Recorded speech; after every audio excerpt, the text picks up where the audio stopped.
to be a fan of a winning team is elation. It's a wonderful, wonderful feeling, but you cannot be a fan of a winning team forever because that gets boring. And actually that doesn't glue the fandom together. And what you desperately need is you need harshness, you need disappointment, you need loss. And a lot of people don't understand that. So they think that actually fandom is more successful and more positive when you're winning, but it's that depth of disappointment that actually forms the ties and that actually really shapes the fandom. Welcome to Any Insights Yet? The podcast that explores the intersection of strategy, inspiration, and branding. I'm Chris Kochek. On today's episode, I'm joined by Zoe Scaman, futurist, fandom architect, keynote speaker, and founder of Bodacious, a London-based strategy studio that's helping brands like Nike, the NBA, Netflix, and Coca-Cola rethink their relevance in a rapidly changing world. Zoe's been involved in advertising since she was 18 years old, but her career has spanned the gamut of strategy and communications, from unconventional research projects to community building to organizational design. But there's one theme that ties her work together no matter the category or the subject: her relentless drive to ask better questions, especially when everyone else is sprinting toward answers. During our conversation, Zoe shares the story behind the reinvention of impulse body spray, resulting in new fragrances, new packaging, and an entirely different brand positioning. We also talk about fandoms, fairy tales, and the surprising overlaps between sports groups and political communities. Before we get to that, though, I wanted to start with one of Zoe's very first aha moments. What's the first time you remember noticing something where you were like, doesn't anybody else notice this? I think it was probably when I was in school and I just was incredibly frustrated with the way that we were learning and the way we were being taught, and just the kind of isolation of subjects, the over structuring of everything. I just started to question a lot of it. And I think it kind of started in primary school and then it got really bad in secondary school, where I basically just refused to partake in most classes. And I just got very annoyed. And obviously they got incredibly annoyed with me. I was in an English class, I think I was 13 or 14. And they said, right, we're going to study Lord of the Flies again this term. And I said, what more can I possibly learn from this fucking depressing book about child cannibalism? I don't want to do this again. And they said, well, okay, if you don't want to do it, you can sit on the step for the rest of the term and you can read any book you want. And I was like, great. And that sounds amazing. I'll go and do that. And I did that with most of my classes. Pythagoras, I never understood. And I said, can you please tell me, when am I going to use Pythagoras? What use is this? Why won't you teach me, taxes, for example? And they were just like, well, this is a critical life skill. And to this day, I have never used it. I'm sure some people do. But then I just got increasingly frustrated. So I think I've always been in that vein of just kind of questioning why we do things the way we do. And obviously when I was younger, I didn't realize that it was a potential plus. And I just thought I was a bit of a problem child that didn't fit. Yeah, I often, when I'm talking with college students, I'll say that, when you stand out in middle school, what happens? You get bullied, you get picked on, but that very skill, if you can hold on to it, becomes very helpful as you get older, and especially in the work that we do. Do you happen to remember the book that you read on the step instead of Lord of the Flies? I read an obituary of Marilyn Monroe. I read The Color Purple. I started reading the Philip Pullman Northern Lights trilogy. I read so much that term. It was wonderful. And the deputy head teacher kind of took pity on me, and she would set me little essays that I could do for the books that I was reading. And so, over the course of a term, my actual English class read the same book again and just went through the same analysis again. And I think I produced something like 10 to 12 essays on different books that I read.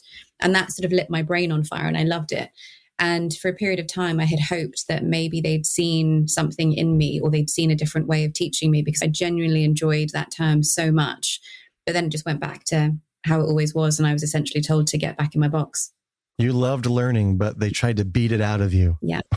Yeah. I think I didn't realize that I loved learning. I thought maybe I had a problem with it, but I think it was just boredom. I needed variety. I needed abstract ways of thinking about different topics. And my brain just didn't work, in the same way as other people's did. For such a long time, I thought that was a fault. And it wasn't really until my kind of, late 20s, early 30s that I started suddenly to see it as a strength. But it took such a long time to get to that point of view. Mm-hmm. This has come up on previous conversations, but are you neurodivergent? Do you know? No, I'm not. A lot of people think I might be when they read my stuff and sort of see how prolific I am. But no, I'm bog standard, unfortunately. Okay. Gotcha. Okay. So I wanted to ask you about a project that you worked on many years ago for a body spray in the UK. It was a brand called Impulse. And Impulse was at a bit of an impasse, right? They said, we don't know what the future of this brand is. And you were at Droga at the time and you saw an opportunity to do something totally different. Mm-hmm. What did you do that no one else was willing to do to help Impulse find a new way forward? So Impulse has been around for decades in the UK, and it's the female equivalent of Lynx, which in the US is Axe.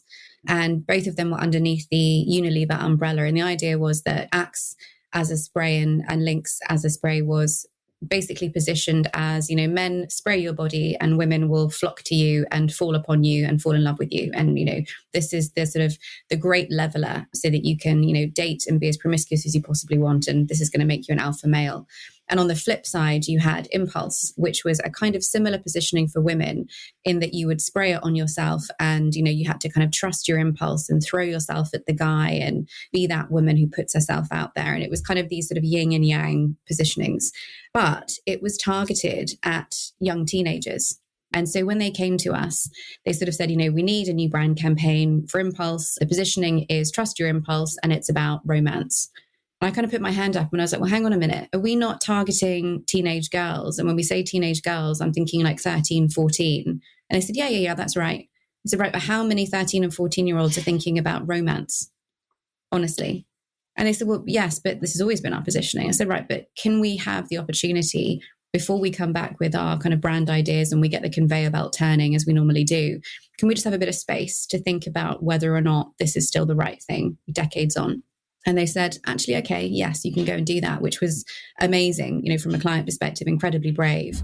And we were up against another agency and they also had to take on that challenge of, let's just go and have a look and sort of see what this relevance of Impulse is for young girls. And so they went off and they did the normal thing that I think the vast majority of agencies would do when you feel like you're time crunched and you just need to kind of quickly tap into, a focus group of 2 people. So essentially they spoke to the daughters of some of the people that worked at the agencies. And I think that they were just kind of in a confirmation bias mindset where they just wanted the girls to be like, yeah, romance is cool. Let's just do that.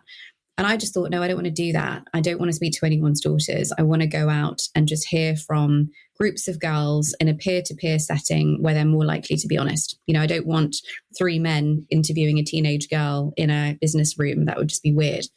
So we went out and we found a couple of different groups of girls. So we found a under 13s football club, a girls' football club in East London. And I went and sat in a shitty gym on gym mats and we put some, Doritos and Haribos in the middle of a kind of kumbaya circle. And I just had a chat with them about life and challenges and what it's like being a teenage girl today. And I didn't know because I've been kind of out of it for a while. We also found a teenage dance troupe. So they'd come and do kind of dance lessons. And the woman that taught them was like, I want to teach them something fun and something that's a skill and something that gets them off the streets, after school. And they were fascinating as well. And, bit by bit, we just got to the point that romance was like the last thing on their minds. They were not remotely interested. And the way that they were thinking about self-expression was also really interesting. So I mentioned makeup and the vast majority of them, even at 13, 14, turned around and says, oh no, we don't play with makeup. And I said, really? God, when I was a teenager, I had bright blue eyeshadow on and over blushed cheeks and awful lip liner, but they just weren't in that. And actually what was interesting is they were using fragrance as a form of self-expression. And a lot of them were actually using Axe and Lynx, so the boys' body sprays, because they smelt stronger and they lasted longer and they would spray them all over their school uniforms. And they would also do mix and match. So they'd spray a different number of Lynxes together or they'd mix and match Impulse. Or they were using Victoria's Secret's body sprays because they had glitter in them and they would spray it on their school ties so their school ties would kind of sparkle. So all of it was the very bare minimum of self-expression, which was scent and mood and, that kind of mix and match. I thought, God, that's really interesting. And so we went back to the client and we said, none of these girls wanted basically romance. None of them wanted to kind of feel like the girl that got the guy. None of them wanted to kind of trust their impulse in that sense. And actually, we think it's about self-expression. We think it's about leaning into who they want to be as people and how they feel that day and how they want to show up with their friends. And we won the business, which was great because we actually spent the time to get under the skin of what teenage girls needed today. We saw the gigantic shift that had taken place. And we said 30 years on, we have to abandon this brand positioning because it's the wrong one. And that started off a snowball effect of a complete reimagination, not only of the brand, but we also decided to create a brand new product range because we felt that actually the products themselves were outdated in terms of their actual scent, but also, the format that they were in, which is essentially kind of an aerosol spray. And these girls wanted to see kind of colorful liquids with glitter floating in it. They wanted bigger bottles. And they wanted scents that were completely different. And so we set up a council of these girls. There were 8 of them in total. And we brought them into every meeting. We had an R&D session, an innovation session with Unilever. And these girls showed up. And obviously Unilever in the UK made ice cream as well. And they had Magnums and Cornettos. They said, "Oh God, can we have this for free?" And I said, yeah, you take as many as you want. So they took like 7 each and they were all melting in their hands and underneath their chairs. I was so excited to be there. And then I matched them up with an R&D guy. So you can imagine a kind of 50-year-old guy in chinos and a button-down shirt being matched with this kind of crazy 14-year-old that couldn't stop dancing and creating TikToks. And off they go for a kind of one-to-one chat. And these men were terrified of these young girls, but they came back with just the most amazing insights. One of the guys came back and said, "It's a revelation." And I said, "Well, why? What did she say?" And one of the scents was vanilla and mahogany. And apparently the young girl had turned around and just said, "Why would I want to smell like a piece of wood?" And he just never thought about it. And so we ended up completely reimagining the scent profile, the format, like absolutely everything from end to end. And we had the girls involved in everything from scent testing through to bottles, through to colors, through to communications. They stuck with us all the way through, and we paid them for their time because it was important for us to kind of have their voice along the process. But it was also really important to me and the rest of the team, having met them, that they felt a sense of power and autonomy to actually drive this brand forward. We didn't want to just mine their insights and say, "Thanks very much, see you later." These girls had come from quite impoverished backgrounds and, they were just sort of desperate to put their creativity out there. And what we wanted to show them was that their ideas mattered, and their thinking could actually be pulled all the way through to stuff that they could then see on billboards and on television screens. And it was just the most wonderful process from end to end. And I think full credit to the client for trusting us to essentially completely dismantle decades-old brand and rebuild it from the ground up, trusting a bunch of 14-year-olds to guide the way. Mm-hmm. That's pretty rare. Was there something that you felt you did to encourage that trust in you? And also, did it ruffle anybody's feathers that you said, "Hey, we're not going to go with those 2 people you spoke with that just said, rah, rah, let's keep doing what we've been doing"? Did that ruffle any feathers? Weirdly, no, I don't think so. I think that account and that particular brand had been on autopilot for such a long time. The fact that somebody actually took the time to say, "Let's pause, let's just sense check this, and let's just kind of see what else is out there." I don't think that anyone had really done it because they didn't think the brand was worth it. It was just, it's a cheap body spray that you sell for a couple of quid in Boots, on the corner shop for teenage girls, and nobody really took it seriously. And so nobody had actually said, "This is important and we need to think about this. We need to do things differently." So I think that there was a real view from them that it was refreshing, and it was exciting and there was something new here. And so I actually think that the appetite for change was massive once we uncovered it. And I think that, the client really trusted us to drive it all the way through, but was also so grateful that we didn't just treat the brand like shit on the bottom of our shoe and just do the same old stuff over and over again. And I also think it was incredibly important for these girls to kind of be in touch with a company like Unilever, to see the process from end to end, and for Unilever to want them there wholeheartedly the entire way through. I mean, that phrase, "let's take a pause," I often try to get clients to take a step back for a second. That's a really hard thing to get people to do because everybody is sprinting, sprinting with their hair on fire to the next quarterly report. How did you get them to take a pause? Was there something that you said or something that you showed them, maybe a data point or something that made them say, "Oh, you know what? Zoe's right. We need to take a pause"? I think it's that I covered the pause in terms of a time-bound thing. I didn't say pause indefinitely. I said, "Give me 5 days. And I will come back to you with something really interesting, which will either completely validate where we already are or completely invalidate it and take us in a different direction." And they were willing to give me that time. So I think a lot of the time, if you quantify it, and you also not only quantify the time, but the potential to do something drastically different, which could be so much more powerful. I think that's really helpful. I also think, as you said, running from goal to goal with our hair on fire, we're so stuck now in this short-termist mindset that it's a race to the bottom. And all we're doing is basically creating risk-free plans that we can laminate and wave in a manager's face that we can get our bonus and off we fuck. And it's a dreadful way to work. It's a dreadful way to push creativity because you can't. You're just basically death by 1,000 cuts and just speed over anything else. And so I think the pause and the ability to ask better questions is such a critical skill. And I think it's the role of strategists. That's the role we should be playing, is to ask better questions and to say, do we need 5 days? Do we need 5 minutes? Let's have a think about this. And I think at this point, we're just under so much pressure. The easier thing to do is to just take the brief, recycle the same old shit and call that a success. Do you think that AI could have helped you get to those same aha moments as when you were sitting on the gym mats and just having a kind of a free-flowing conversation? No. Why not? I don't think that I would have got the same level of insight from AI. I think I put something out about this a couple of days ago about this idea of synthetic research. And I do think synthetic research really does have a role to play in certain instances. But I think the real messy, human, complex, weird stuff comes out through conversation. And there was so much that came out of those conversations with those girls that I was not expecting. I thought that a 13 or 14-year-old girl would be experimenting with makeup. I had no idea that that wasn't a thing. And I don't think that AI would know that that wasn't a thing. I had no idea those girls were wearing boys' body sprays and why they were wearing boys' body sprays. I don't think that would have come up in AI research. I didn't know about the mixing and matching, of different scents, for example. I didn't know about the importance of a glitter spray to give your school uniform, which everybody else is wearing exactly the same school uniform. The glitter makes you feel like you've added some pizzazz to it or you've added some level of self-expression to it. Again, I don't think that would have come up. And so I do think that kind of frontline, messy, kind of difficult conversations is so, so critical. And it's a skill that I think that a lot of maybe junior strategists haven't got. And the reason for that is because research budgets and time, as you mentioned, are being cut left, right, and center. And that ability to connect with real people and have real conversations is seen as a luxury or a folly in some instances, and it's not encouraged. And so they don't learn that muscle.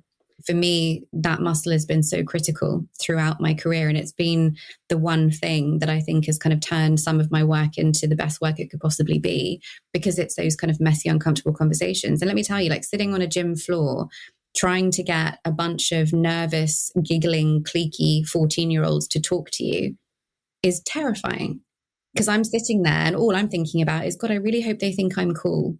And I really hope they open up to me, and they don't want to be there. They don't want to talk to me. They don't want to tell me about their love lives and, how challenging certain things feel or what it feels like to live in their bodies at this point in time. And so you have to break through that initial discomfort, and you have to get them on side, and you have to develop a rapport with them to get that stuff out. And that takes a lot of effort and a lot of understanding of how to be with humans, because 14-year-old girls are terrifying in packs. I was one of them, I know. And so that in itself is difficult and uncomfortable. And I'd rather not be in that situation if I can help it. But I knew that we needed to do what we needed to do. Yeah. And most brands, they would go into it and say, all right, let's talk about our fragrances. Let's talk about basically their assumptions. They want to talk about themselves. And you started in a different place with these girls. You were just asking them some questions about themselves and about their lives. About life, about friendship, about moods, about how they wake up in the morning, about confidence. And I didn't get to fragrance until right at the very end, because that wasn't what I was after. And I also think if I had kind of forced it into a brand situation too early, I would have cut my nose off to spite my face, and I would have not gotten so much of the richness that I got. You mentioned writing something the other day about synthetic research, and you've got the Musings of a Wandering Mind. That's your Substack, right? Mm-hmm. And you have this wonderful piece. You have many wonderful pieces, but this one about the synthesized strategist. And you say that the synthesized strategist is someone who wields AI like it's a sixth sense while maintaining razor-sharp human judgment. And by the way, whenever I read your stuff, I feel like I'm Meg Ryan. And when Harry Met Sally, I'm just like, yes, yes, yes. And so when you think about a project that you've worked on recently, can you share some ways that you used AI to help you sharpen your thinking about a subject? Yes. So I have created a number of different GPTs and they've all got different personalities.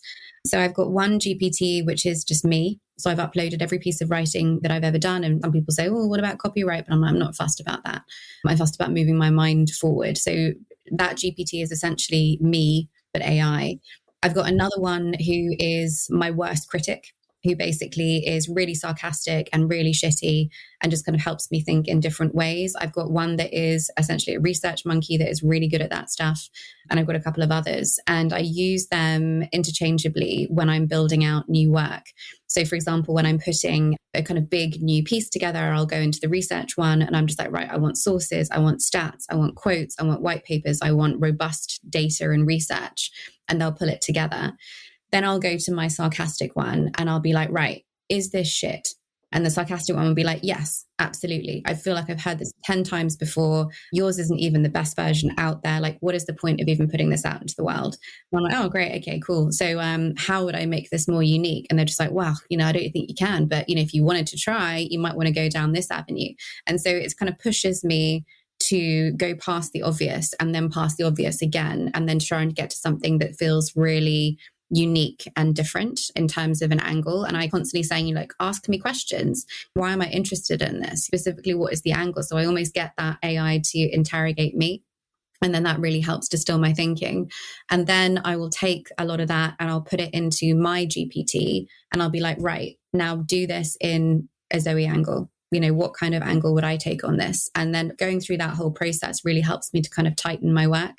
But all of it is trained on how my brain works, because even if I didn't have those AIs and those GPTs set up, I would go through that process naturally anyway. So I'd go through deep research, then I'd go through the whole, like, is this shit? How do I make it better? How do I make it different? How do I make it more unique? And then I'd go through, like, what's my unique angle on this? Why do I have a right to write about this? What am I going to say? And then, I kind of go from there. But now I've sort of rebuilt that process in GPTs, which just allows me to do it so much faster. And obviously, the more I'm feeding these GPTs, the more I'm interacting with them, the tighter the training is and the better they get. I've never heard of this idea, but I love this idea of sarcastic version of myself. Yeah, you need it. Because I think also, I don't know if you've tried the latest ChatGPT model. I don't know if you've signed up to Pro. It is such a sycophant. It's like, you're right. Oh my God, you're so wonderful. You can do no wrong. It's like, I can't deal with that. I need criticism. And I need someone to be like, this is bullshit. This is really boring. Nobody's going to want to read this. You need to push it further. And that really helps me to kind of think about, am I bringing something new to the table? Am I pushing an angle that I haven't really seen before? Is this a new white space that I can explore? How do I add to this conversation? So I'm always trying to look at whatever I put out into the world. It needs to be additive. It can't be repetitive. Oh, that's a great point. And I think, strategists, we thrive on pushback. It makes the idea stronger. And what's interesting too with ChatGPT is that maybe because it's written, I don't know if you use the microphone version where you can have a talk with ChatGPT, but I think sometimes because it's in the written form, it's softer, right? Like if you got that kind of pushback from a human standing in front of you saying those same things, you might be like, whoa, your tone's starting to get a little hot here. Whereas with ChatGPT, it's like, I know what to expect. So in that same piece about the synthesized strategist, you also encourage strategists to find the underlying patterns that connect domains. You say, build your pattern library, notice connections everywhere. And you ask some really provocative questions. You ask, how does a street fashion trend spread like a meme? And what shared patterns connect sports fan bases and political movements? So I wanted to ask you, what are a few of your favorite overlaps between sports fan bases and political movements? I think what's really interesting in sports fan bases is, a lot of people don't think about this, but sports fan bases need disappointment in order to thrive. So a lot of people kind of go, it's great to be a fan when the team is winning. So let's take the Chiefs, for example, the NFL team that up until recently could do no wrong and were kind of winning everything. And to be a fan of a winning team is elation. It's a wonderful, wonderful feeling. But you cannot be a fan of a winning team forever, because that gets boring. And actually that doesn't glue the fandom together. And what you desperately need is, you need harshness, you need disappointment, you need loss. And a lot of people don't understand that. So they think that actually fandom is more successful and more positive when you're winning, but it's that depth of disappointment that actually forms the ties. and that actually really shapes the fandom. And I think that's really interesting. And then if you then take that and put that into a political party, it's exactly the same thing. So people go deep into their values when they're not winning. They really dig their heels in. They really start to kind of partake more so. They start to look at grassroots organizing. They start to look at being a more active member of a particular party. When they're winning, they're absolutely fine. And actually politics kind of falls to the back of their mind and they don't think about it that much. And I think that's a really interesting tie from sports into politics. And, you have to just look at what's happening in the US at the moment, obviously with kind of MAGA and obviously what Trump has kind of incited over there. And even though he has won and he is president and the administration is in power, the entire demeanor of the MAGA party and what that means to be a MAGA supporter is this sense of righting wrongs. They basically feel like we need to go out and we need to kind of fix all of the stuff that, the woke liberals fucked up. And it's that sense of collective disappointment, which is then that rallying cry that they're all getting behind. And so there's a real overlap between the two of actually, it's the disappointment that is pulling people together and really cementing those ties and those values and those belief systems so that you can then ride that euphoric wave when the win comes. How did you discover this point? Because it's so true. The struggle and the disappointment tightens the bonds between people. And without it, you may just have a bunch of fair weather fans, actually, right? Do you remember the situation or the moment where you're like, wait a minute, it's actually the challenges that really glue people together, not the winning? It's the work that I've been doing over the last couple of years. It's not been one moment necessarily, but the work that I've been doing with the NBA over the last couple of years. I've also been doing some work for an author and her fandom. And, a lot of the times the pushback is we need crisis comms. Like, what do we do when the fans get really pissed off and when they get really upset? And how do we go out there and how do we smooth things over? And the pushback that I finally got to after a lot of research, a lot of work in this space is you don't. Unless you've done something horrifically wrong, as a league, as a publishing house, as a record label, and you need to go out and do a mea culpa, you don't do anything. You leave it. And this is part of the process for fans. You have to let them be angry. You have to let them get pissed off. You have to let them get disappointed and really upset, because that is the point where they're coming together. That is the kind of crucible that the fandom needs in order to strengthen itself. And your natural response as a brand or as a league owner, for example, is to try and kind of smooth things over because you don't like rough seas, but it's the rough seas that create the magic.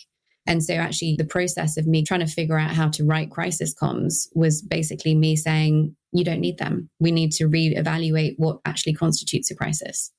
You also talk about furries in fandom, and that furries can teach us quite a bit. So what are some specific things that furries do to create belonging that other brands should take note of? And I guess before we answer that, maybe for people who are not familiar with furries, a quick background on furries, and then what do they do so successfully to create a sense of belonging? So furries are fascinating. And I don't think they're a fandom per se. They're something else.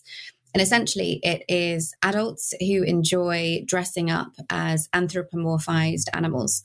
And so they have these elaborate costumes that they create. But I think the first thing that's really interesting is when you become a full-blown furry, you go to a furry creator / fashion house, and you essentially get a costume constructed for you. But it's not just a costume, it's an entire character. So it's the name of your furry, it's the background, it's the personality, it's the look, absolutely everything from the ground up is kind of created for you so that you can then enter into this furry landscape. And a lot of people think that the furry community is about sex and, sexual preferences. And there's certainly an aspect of that, but that's not all of it at all.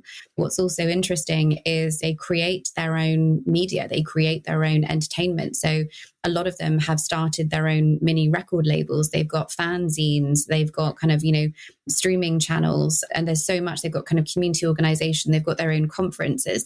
And so the glue that binds them together is just everybody pitching in and playing a really interesting participative role in how do we push this fandom forward? How do we create more opportunities for connection, for belonging, for shared interest, for coming together? And I think that's what's really interesting is there's that freedom for everybody to contribute in a way that they feel is meaningful and for it to be the sum of all parts. as opposed to dictated from on high by a chief furry who kind of goes, oh no, that's not on furry brand, you can't do that. Like, they don't have any of that.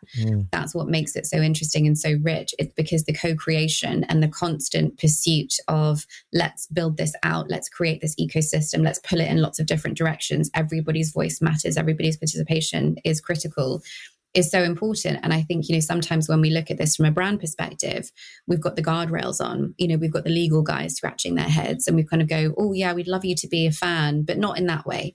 Or we'd love you to do some co-creation. Oh, could you just not touch that bit? And we just kind of put these false parameters on that lock them in. And I think the most interesting communities that are so dynamic and so interesting are the ones that are given us that level of freedom. Is there a brand out there that you feel is doing an amazing job of tapping into the kind of fandom that you've written about? I think I definitely put Lego up there as one of the best. So Lego have understood fandom for yonks, way longer than most of us have. They've had, the cultivation of AFL, so adult fans of Lego, for decades. Their chief fandom officer, if you want to call her that, actually has a PhD in fandom, which I didn't even realize was a thing. She's incredible. And I think that, they really take it seriously. All the work they've done with Star Wars, the stuff they've just done a couple of days ago with F1, for example, they understand the importance of taking Lego and tapping into other fandoms and other interest groups and kind of drawing them in. And Lego almost becomes this anchor point for so many different niches. But I also think the cultivation of the creativity of the fandom itself is so interesting. So, Lego World Builder, they're constantly saying, tell us what you think we should do next. Tell us where you think we should invest our energy and our resources. So it's basically saying, we do not know where our next gigantic IP franchise is going to come from. Maybe it'll be you guys. And so they put these briefs out and they ask for stories that could potentially become toy franchises, gaming franchises, movie franchises and such. And whoever rises to the top in terms of that particular brief will then get an equity stake in what that turns into. So there's a level of kind of trust. There's a level of reciprocity and openness to basically say, we value your creativity. And, the fandom does generate that level of creativity and we want that to come in. We don't think we know best. This isn't a one-way relationship. You've been playing with our toys and our kits and our games and our entertainment for years, decades in some instances. Why would we assume that we know better than you? And I think that attitude is incredibly helpful to keep them relevant, to keep them on top of all of this stuff, because they can't possibly do that purely with internal talent. They've got to create those networks in order to stay abreast of what matters. Do you have a favorite Lego innovation that's come up in the past 5 to 10 years? I think that the work they've done with Fortnite is really interesting. It's that idea of continuous evolution. So, Lego has always been about the brick, and the brick will always remain core to what Lego is and what Lego is about. But what they were starting to see was the evolution of what constitutes play, and where a lot of kids and teenagers were spending time playing. And obviously, Fortnite and these kind of battle royale games is enormous. And so going to Fortnite and saying, we don't want to compete with you, we want to collaborate with you, is an incredibly smart but humble business move. But also I thought what was interesting is they didn't just kind of go, can you just make us a Lego skinned Fortnite? Because obviously Lego wouldn't work with a battle royale. That would be against their values, and that would be very different to what they offer as a company and as a brand. And so they understood that actually the brick and the act of creation and the act of building as play and as gaming was something they had to stay with. So actually, the kind of Lego world that they've built within Fortnite is nothing to do with Fortnite. It's nothing to do with any of those game mechanics or team setups or anything. It is first and foremost a sandbox creation game, which stays very true to what they are and kind of how they do it. And I think that was a really smart move. And obviously the announcement from Disney as well. But Disney also saying, look, we can see gaming as the future of entertainment, for a lot of these kids. And we can shake our heads at it. We can say, we're the best and we're Disney and we're always going to be on top. That would be stupid. Instead, what we need to do is we almost need to cannibalize ourselves in order to push ourselves forward and evolve the way that we need to evolve with the right cultural trends and the right audience metrics, etc. And so again, that partnership with Fortnite is a really smart move. But I think businesses that have the humbleness, but also the smarts to look at what's coming next and to not push against it, but actually to find a way to embrace it in a way that feels right for them is a really great way to do business. You speak just like you write, Zoe. I mean, it is just like so cogent and so well put together. It's like a little Lego tower. You have another piece. You wrote another wonderful piece on Musings of a Wandering Mind called From Frameworks to Flywheels. Oh, that's a vintage one. Yeah. And this line made me laugh out loud because it's very true. You wrote, trying to keep up with the speed of change in culture and technology is like subjecting yourself to aggressive whiplash several times a day, whilst running in heels on a treadmill with matchsticks in between your eyelids in case you nod off for 5 seconds and, God forbid, miss something. I stand by that. I think it's more relevant than ever. Yeah, I mean, you wrote it, I think, during the pandemic, right? It was right around the pandemic. So, I mean, I think it's just as relevant today as you calling it a vintage piece. And in that piece, you talk about the flywheel effect and the difference between static frameworks like pyramids or matrices and much more dynamic systems like the flywheel. So first of all, what is the flywheel effect in a couple sentences? And what's one of your favorite examples of a brand implementing the flywheel effect? So the flywheel effect is essentially saying that each part of your business feeds the next, and so on and so on and so on. So what we tend to do, what we have done historically with communications and marketing is, there'll be a product or a service. We then do some marketing activity around it, vomit it out into the world, and then we repeat the process. And it's quite linear in the way that we think. So it's annual planning, it's quarterly planning, it's thinking in a way that we are just constantly kind of pushing things out, but then we don't really think about, well, what are we tying that communications onto next? Like, how is that then feeding research and development? How is that feeding the next product iteration? How is that feeding our distribution strategy? And then obviously coming back into marketing and so on. And so we fill in these kind of static frameworks. I'm sure you've done many of them, brand onions, brand keys, if you're Unilever, brand houses, if you're Coca-Cola, and, all that kind of stuff. And it's just static belief systems on a page. And we're missing a trick when it comes to how are we creating more dynamism and connectivity in the way that we operate as a business. And also, how are we putting brand building and marketing at the center of this, as opposed to just kind of, the glitter that we roll the turd in before we shove it out the door. And I think that is something that was missing for me. And I think what I've been really fascinated by is these businesses that actually have the flywheel built in from day one. And so, one of those businesses, for example, would be Hello Sunshine, with Reese Witherspoon. And the way that she's built that is just so smart. Obviously, that's been sold to Candle Media now, but starting a book club and finding these really interesting up and coming authors to then push them out to the book club so that everyone's kind of engaged and you're creating a sort of community of people who get excited about these titles, but then buying the rights to said book and then translating those rights into production, which she then funds through her production house, and then selling that movie or that series to a big network, knowing that you've got the buy-in of this huge community because they've already read the book. And now they're going to see it coming to life on the screen. And so that is a flywheel in motion. You build the audience, you sell them the title, you buy the title, you turn that into a produced asset, you sell that to a platform or a network with the promise that you've got this built-in audience that you've already spent time cultivating. And so the flywheel turns. And I think it's just a really fascinating way of looking at a flywheel in action and so on. And so I just think that those businesses are so smart. And that's not to say that every single business needs to operate like that. But I think you can find a way of making the flywheel applicable to you as a business. It's simply connecting those dots. It's looking for dynamic moves that you can make between audience understanding and product development and communications. And a lot of the time we just broadcast stuff out into the ether and people scroll past it in 6 seconds and we've spent 6 months on it. And then we do the whole thing all over again and there's no connection, there's no feedback loop. And I think that is a real lost opportunity. Yeah, it makes me think of synergies and harmonies, like trying to find those synergies between different parts of your ecosystem so that everything is kind of growing up together, essentially. I was going to ask you if you could wave a magic wand and change something in an organization to help them build a flywheel effect. What is the one thing you would change? But I actually, in writing that question down, I realized that's kind of a bad question because it's usually not just one thing that you have to change, right? In my conversation with Greg Hunt, he shared a Finnish sailing phrase, which is, don't curse the wind, learn to sail. And I've been thinking a lot about that lately. And so in order to get a sailboat to move in adverse conditions, you don't just change one thing. You have to change several things typically to catch the wind. There's tacking, there's adjusting the sail, reading the water, all those kinds of things. So with that in mind, what are some of the first things you look for in an organization? Or what are a few questions you like to ask to understand What's really preventing this organization from reaching their goals?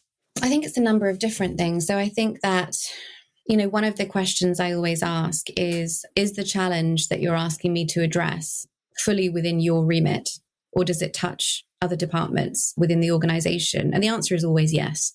But you can never solve a problem in its entirety if you're only dealing with one part of where it matters and one part of where it has impact. And so that then leads me to the other question, which is, what are the lines of communication in between departments like here? And a lot of the time they're non-existent. And then you'll go into, well, why are they non-existent? And then you'll often find that the P&Ls in departments are different. And that is a huge problem. And so what that means is you've got the marketing organization optimizing for the metrics that they've been given by the board that they need to hit, which are completely at odds with the customer service department, who have been given completely different goals, who are then actually being incentivized in a different way, which are then totally different from the trade team, for example, who are negotiating based on their own kind of goals and objectives. And what you'll find is that the biggest enemy of progress in any organization is the incentive structure. It is always the incentive structure.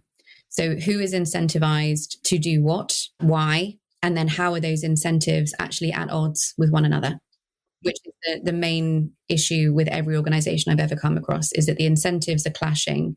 In many instances, they're direct opposites. And as a result of that, you can never get cross-departmental work streams off the ground. And if you can't do that, then you haven't got one single organization running in the same direction. You've got a fragmented organization running all over the place like absolute nutcases, and nothing's ever going to get done. Yeah, everything is disjointed, basically. Yeah. And it's one of my favorite topics, which I call brand scoliosis. Where you've basically got these disjointed parts, and then someone comes along and says, could you just apply this cream? You're like, applying a cream is not going to fix the scoliosis. Just change the words in our ads. And you say, no, we need to do deeper work here. We need to align some chakras. Yeah. And it's aligning incentives to understand, out on the table here, distribution, what's your number one incentive that you need to get to in the next 6 months? Cool. Marketing, what's yours? R&D, what's yours? And just getting it out on the table. And I think sometimes those things are unspoken, and the act of simply stating them and writing them down in black and white next to one another shows the disjointedness, but also sometimes opens up the conversations to go, well, actually, we can help you with this because you can help us with that. And it's basically a quid pro quo scenario, but they need somebody to come in and actually uncover that, to create the circumstances for that conversation to take place, and then to help them navigate it. So you're like part strategist, part United Nations negotiator. It's something that I wanted to train myself in. So when I was 30, I basically went to New York and I worked with Undercurrent, who at the time were a kind of cutting edge organizational design consultancy. And they were all about abolishing hierarchies and creating slam teams and looking at new ways of working. We worked with Pepsi, we worked with American Express. I personally worked with the Climate Reality Project, Al Gore. And the whole thing was, how do we get these organizations unstuck? How do we understand human psychology to get them working differently? How do we overcome bureaucracy? And it was a rude awakening for me because I'd never done work like that before. And it was deeply uncomfortable and it was hard. It was people work, which wasn't necessarily, my forte at the time. But I knew that in order to be the strategist that I wanted to be and to be able to kind of push through more interesting work, I needed to understand the psychology of this and then also how to undo it. And so I wanted to actually basically retrain myself in organizational design and psychology. And that's what I committed to. Fascinating. We'll have to have you on for a part 2 to learn more about organizational psychology because it's huge. Time has flown by. We're at the speed round. So we're just going to go boom, boom, boom. Ready? Do it. Yeah. What's your favorite word in English or any other language? Fuck. Elaborate. Incredibly satisfying.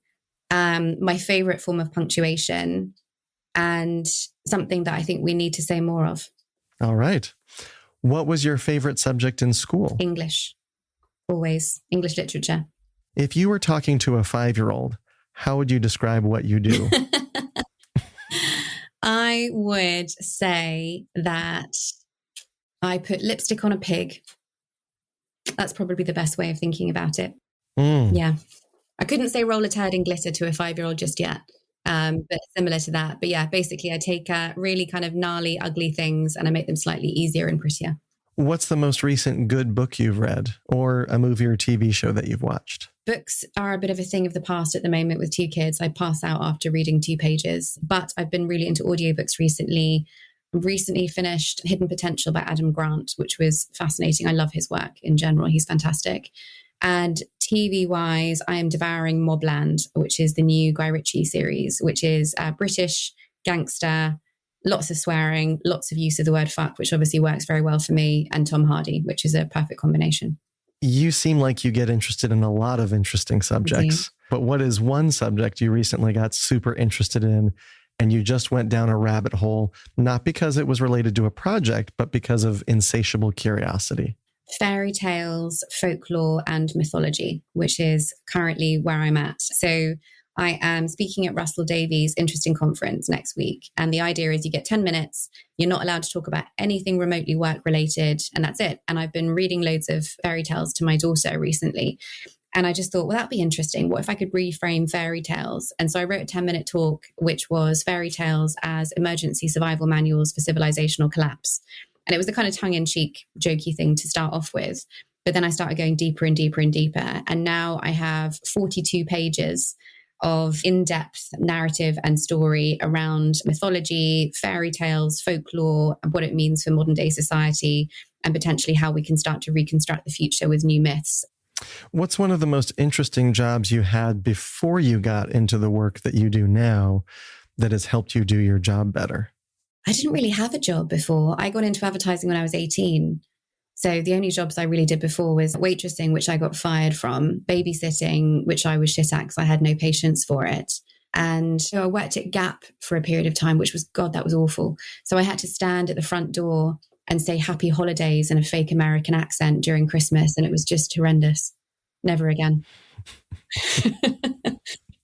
So everything comes from your various incarnations in advertising, because you've reinvented yourself many times. What's a piece of advice that you got early on in life or in your career that you still remember to this day or that you think of often? I don't know if I got advice early on necessarily that I remember, but one of the best pieces of advice, especially as an independent, that I ever got was from Cindy Gallop, who I adore. And she said, ask for the biggest amount you can say out loud without laughing, when we were talking about pricing. And I always keep that in the back of my mind. She's fantastic on that front. That's great advice. Well, Zoe, it has been a pleasure to talk to you. We've talked a lot about glitter. I feel like I'm covered in glitter from all of the ideas that you shared today. So thank you so much for taking the time. I really appreciate it. Thank you for having me. Thanks again to our guest, Zoe Scaman from Bodacious.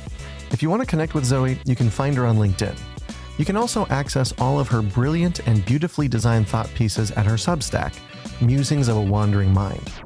If you enjoyed today's episode, please give us 5 stars on your favorite podcast platform and share it with colleagues and clients who could use some inspiration. Just send them a link and say, you see, this is what I'm talking about. Insights! If you're looking for even more ideas and aha moments, head over to chriskochek.com. There you can find some of my newest online courses, case studies, and creative exercises for building insights and breakthrough ideas. And while you're there, make sure you subscribe to the Lightbulb newsletter.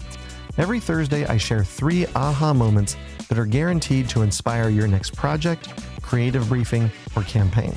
Special thanks to Michael Osborne at 14th Street Studios for producing this episode, and thank you to Megan Palmer for additional editing and production support. Until next time, keep looking for patterns, finding contradictions, and asking what if more often.